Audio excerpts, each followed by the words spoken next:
منگول کون تھے؟ تاریخ اسلام میں سلطنت عثمانیہ میں ان کے کردار کو دیکھا جا سکتا ہے۔ منگول سلطنت کا عروج و زوال، روس کے باشندے خوف کے مارے تھر تھر کانپ رہے تھے۔ مشرق کی سمت سے گھڑ سواروں کا ایک بڑا لشکر تیزی سے روس کی طرف بڑھ رہا تھا۔ روسی فوج نے ان کا سامنا کرتے ہوئے بری طرح شکست کھائی۔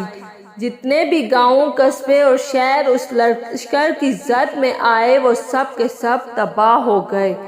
آخر کار روس کا صرف ایک ہی صوبہ اس لشکر کے شکنجے میں آنے سے بچ گیا، اور یہ نوگورود کا صوبہ تھا۔ وہاں ایک خوف زدہ مورخ نے لکھا، روس پر ایسے قبائلی حملہ آوروں کا سیلاب ٹوٹ پڑا ہے جن کے بارے میں ہمیں نہ تو معلوم ہے کہ وہ کون ہیں اور نہ ہی کہ وہ کون سی زبان بولتے ہیں۔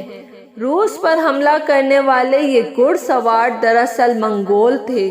ان کا آبائی علاقہ وسطی اور شمال مشرقی ایشیا میں واقع وہ میدانی علاقہ ہے جو آج تک منگولیا کہلاتا ہے۔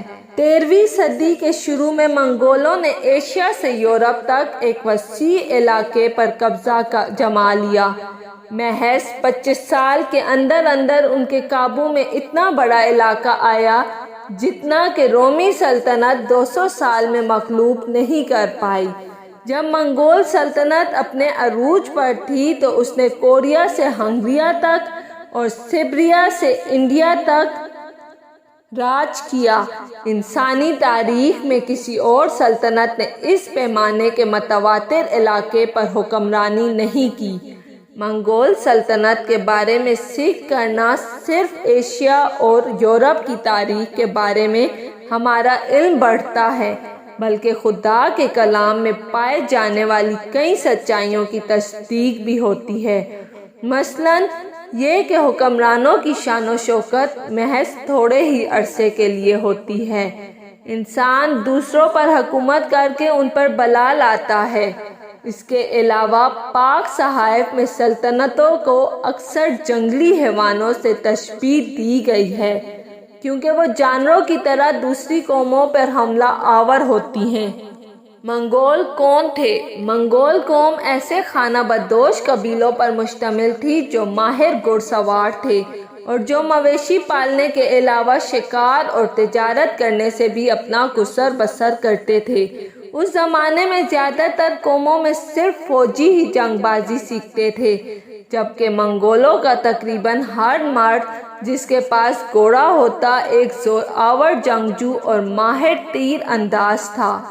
ہر قبیلے کا اپنا سردار ہوتا تھا جسے خان کا لقب دیا جاتا تھا۔ قبائلی ہر صورت میں اپنے سردار کے وفادار رہتے۔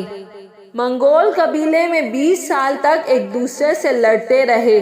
آخر کار تقریباً 27 منگول قبیلے تموجن نامی جو منگولوں کے قبیلے کیات سے تعلق رکھتا تھا، ایک خان کی سربراہی کے تحت متحد ہو گئے۔ ان قبیلوں کو مجموعی طور پر تتار کہا جاتا تھا، اس لیے جب تتاری منگول لشکروں نے یورپ کا رخ کیا تو وہاں انہیں مجموعی طور پر تتار یا تار کہا جانے لگا۔ 1206 میں منگولوں نے تموجن کو چنگیز خان قاسن لقب دیا۔